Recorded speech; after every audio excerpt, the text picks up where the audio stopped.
let's get this started. I'm Floyd Hall, and I'm WonderRoot's Communications and Business Manager. This is Brandon Jones. Go ahead, Brandon. I'm Brandon Jones. I'm WonderRoot's Program Manager for Public Art, Arts for Activism, and Professional Development. And this guy right here. My name's Frederic Sisouvanh, and I was a participant on the advisory committee for the En Route project. En route, yeah. En route, en route. Let's talk about that. So we are in a very critical phase of this particular project. A very important, exciting phase. Tell us where we are right now, Brandon. Sure. So the project takes place over the course of several stations, but we're at a particularly exciting point with King Memorial, which is the first station with which we launched the En Route project as. As of yesterday, we have completed the first mural at King Memorial Station, and so that's been really exciting to see, because all of these projects have extensive community engagement processes and periods, and there's so much that goes into executing the En Route project, and the mural is the final little button.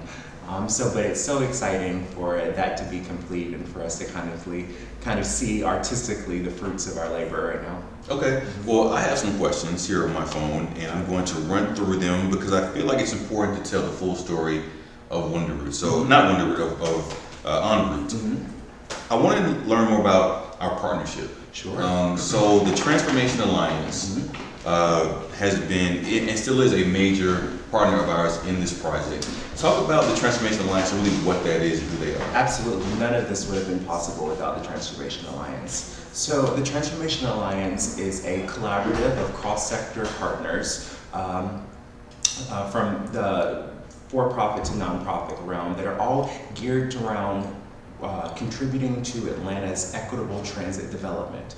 What is that? Well, these are all transit-related developments that stimulate community vitality without the need for mobility to access transit. Does that make sense? I don't know. I'll elaborate a little bit more.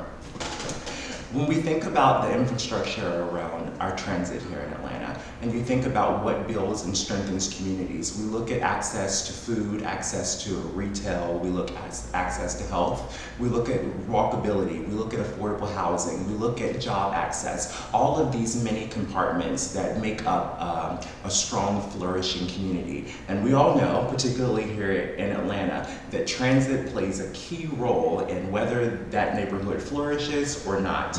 And so equitable transit development is really strengthening all of the supporting factors around transit, around our MARTA systems, to make sure that they are supporting and cultivating all of the needs of community.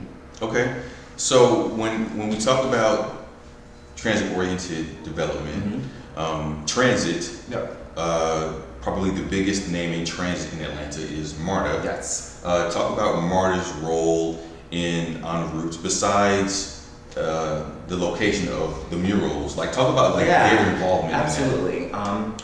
First, I want to just say that MARTA they have been such active partners. Often with these projects, you have silent partners, partners that just want their name attached to something.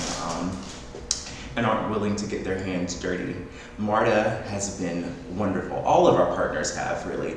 But what's really exciting about MARTA and where they are now in their kind of institutional development is they understand the importance of equity. Equity is an ingrained portion of all of their internal processes. That's rare. That's rare for an institution of that size to be thinking critically about itself and how it's affecting its patrons and the neighborhoods around in which it services. And so it's great that we're working with someone that is already in that mode of thinking, similar to what we are doing here at WonderRoot and the Transformation Alliance in Fulton County, all of us. So it's great for that reason. But another thing that I'll say about MARTA is that they're at the space and the time where they are so open to hearing and receiving community criticism and feedback, and working to be as responsive as they can. So that's the beauty of this En Route project right now, is that so much of what we're doing is collecting this wonderful community-based feedback, input, putting together these reports, and everyone at MARTA is so excited and open and receptive to hearing what community members want and need, and they're being strategic with how they can give the community members, within reason, what they need to have a thriving, successful community. That's a good segue into bringing Fred into the conversation as a member of the Community Advisory Board. Is that? Yes. Yeah. For King Memorial Station. Yeah, for that station, Fred, well, Brandon, I would ask you to maybe describe the role of the Community Advisory Board. Yep. And maybe, Fred, then you can talk about your involvement and maybe your perspective and perception of this project. Sure. I'll back up a little bit first, because I want people to understand that the WonderRoot project is a creative placemaking project that supports TOD efforts, transit-related development efforts along MARTA's railroads. But we operate with two primary philosophies. One being that cross-sector partnerships are crucial for any type of social sustainable change to happen. So we definitely are leveraging all of our partnerships. The Transformation Alliance is comprised of roughly 15 entities, MARTA and Fulton County. So that's a philosophy that we strongly abide to. The other philosophy is that arts and creativity have the potential to unlock and capture information, qualitative information that other resources typically wouldn't be able to have access to. So under those two philosophies, WonderRoot functions with three primary goals, if you're following me. The first goal is community action. It's about facilitating community-based relationships so that conversations can take place, partnerships can naturally develop within the community, and we can stimulate action-oriented behaviors. The second goal is to artistically examine what the collective identity is of communities. And the third effort is to collect data and research analysis around developmental goals, community needs, wants, and desires. So with that, we need a team of people. And each station has assembled an advisory committee that helps supports those goals and supports those philosophies. So the advisory committee is really a crucial assembly of people that help us activate the community into action, think about the artistic examining of collective identity, and then they have been on the ground resources for collecting data. Not to mention there are a number of things that they do in terms of they are the key governing decision-making group for each station. Everything has to be okayed and go through them. And so because of that, they're very active in what the RFQs for supporting artists looks like, when it's released, when we feel like we have the right amount of candidates, going through and making those decisions about who is the right people to bring on board, looking at concept designs, any major decision that needs to happen around this project, it is in the hands of the advisory committee. And I hope I didn't step on your toes too much, but I wanted to give a little context about what the advisory committee does and their purpose. So you want me to speak about my experience? Yeah. I mean, first and foremost, I was honored to be a participant in it, and I believe that to keep with the integrity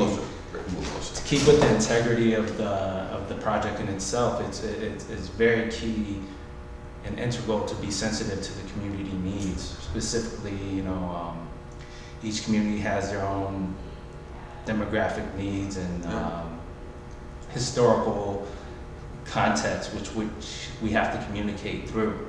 And my participation was rewarding in the sense that I had an input on what the ultimate and the final outcome would be. And so I suppose let me just explain my participation.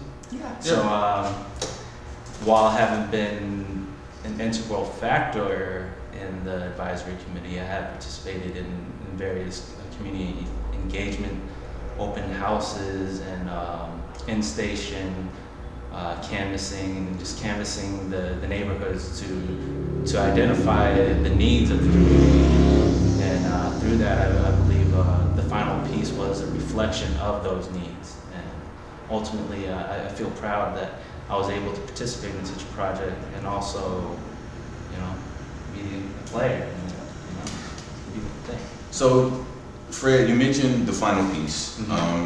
But before we get to the final piece, let's maybe talk about the artist selection. Yeah. So, Fahamu Piku as the lead artist for WonderRoot, and the supporting artists are Joe Dreyer and Fabian Williams. Yep.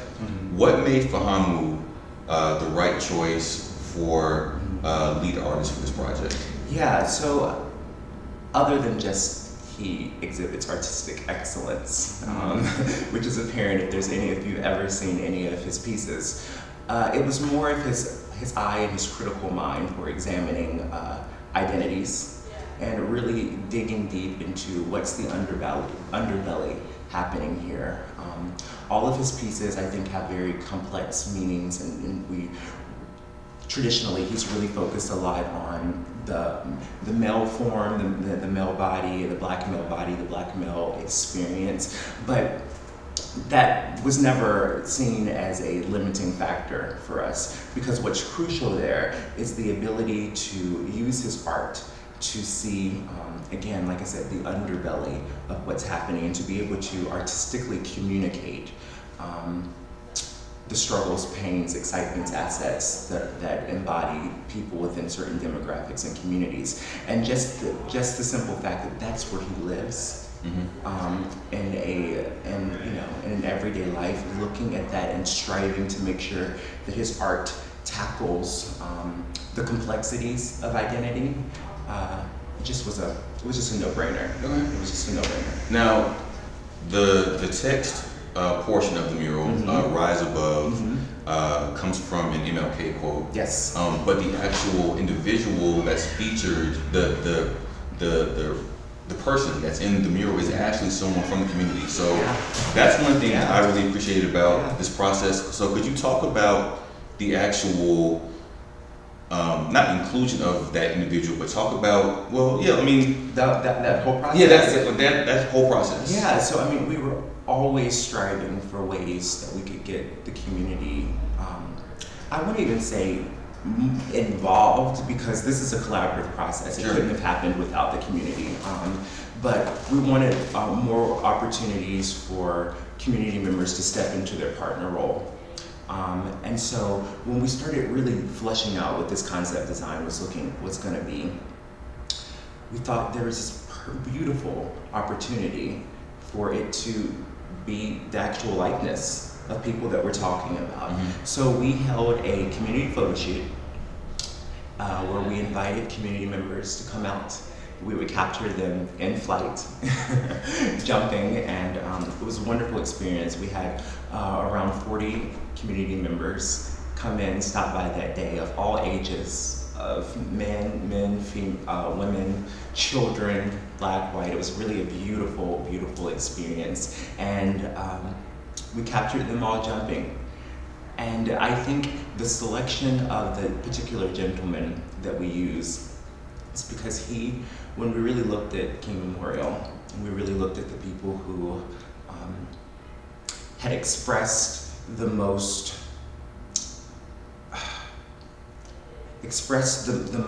concern and had the most, I want to say, dire need for positive, uplifting messages. This particular gentleman kind of embodied that particular demographic of people that we engaged throughout the community, and so it just, not to mention he did a great job jumping, and the figure looked great.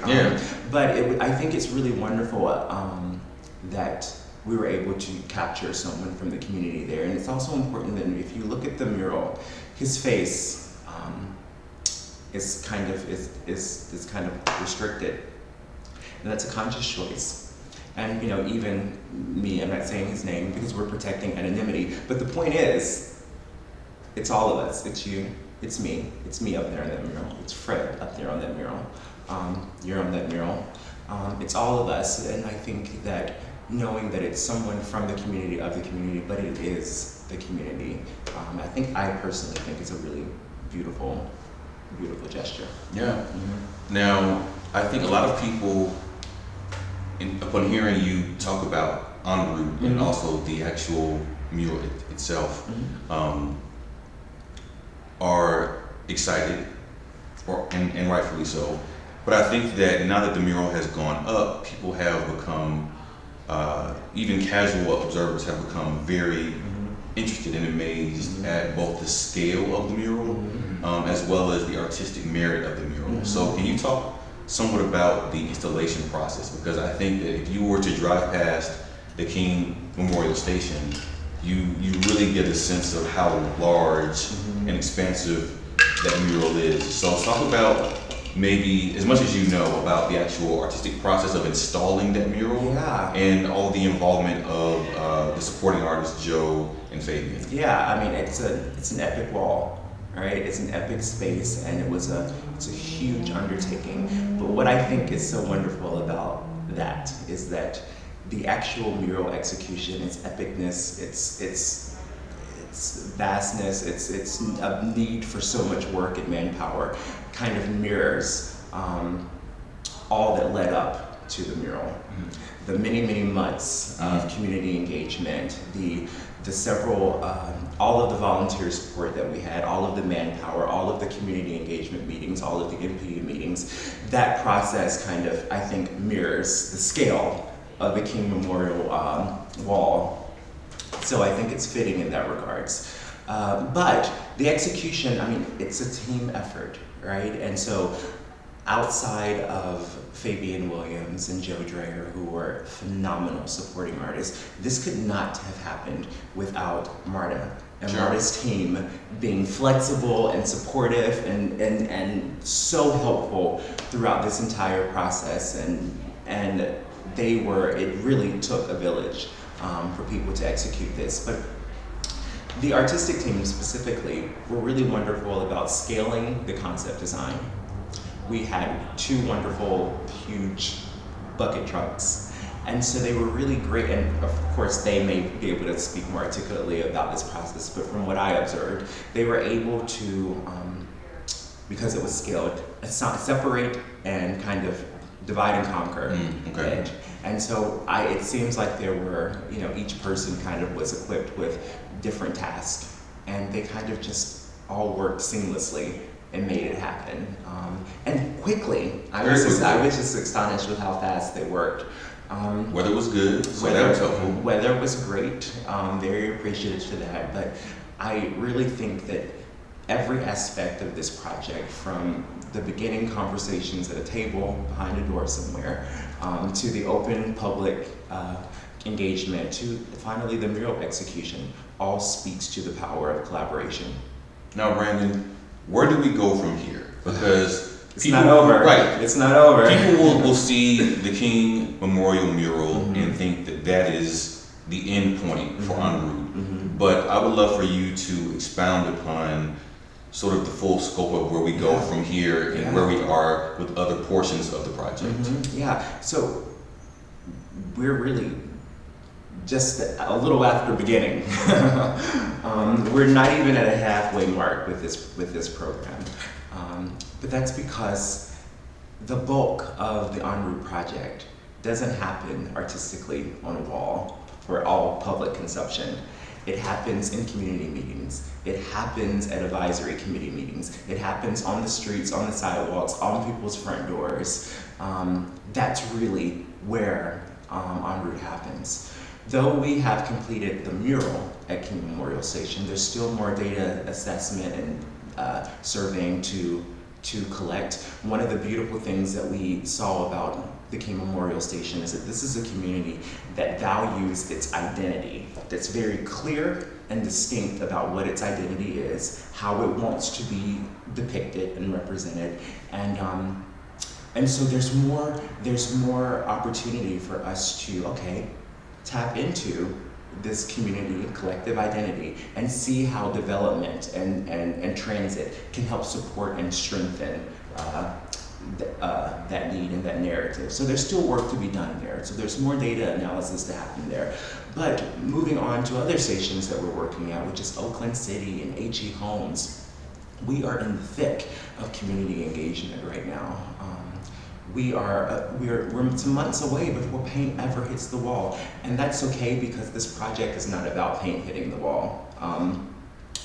We are working within the Oakland City community, a community that is struggling right now with different developmental challenges, different infrastructure related challenges. And so right now we're in the thick of figuring out how we can best serve this community, how through community action we can activate community members to feel empowered and feel equipped with the tools to be proactive in their community on their own without the support of any large institution. We're still working that out right now. We're still rallying the troops and learning from each other and putting things into motion there and creating strategies and game plans for Oakland City's transit-oriented development.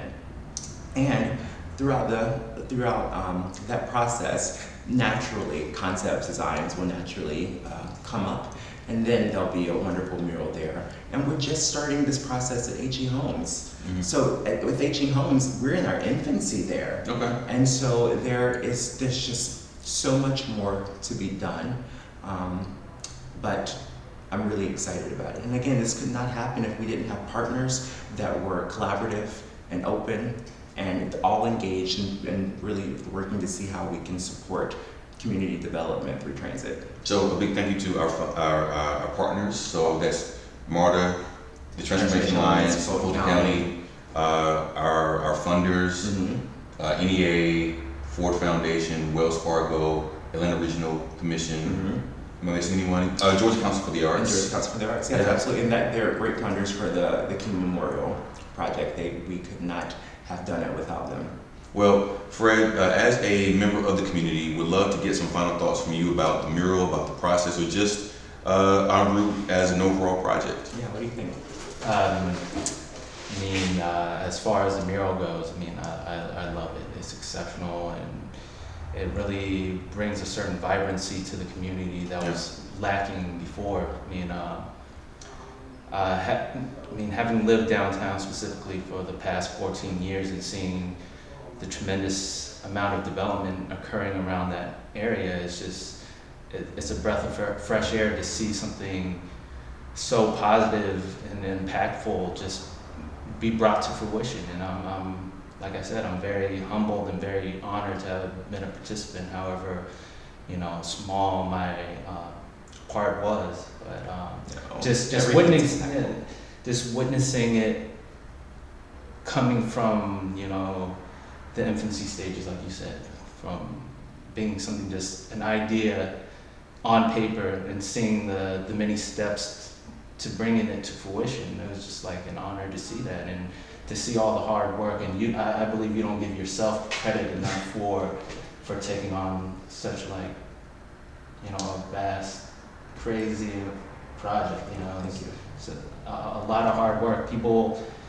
are able to view the mural now, but they aren't able to view the many components of what it took to bring it to life, That's just something that I'm very proud to say that I've been privy to, and we actually engaged the community. We took many steps to engage the community. I just remember around this time last year, we met for the first time and had our first community meeting, and it was like, and now a year later, the mural's finally. Yeah.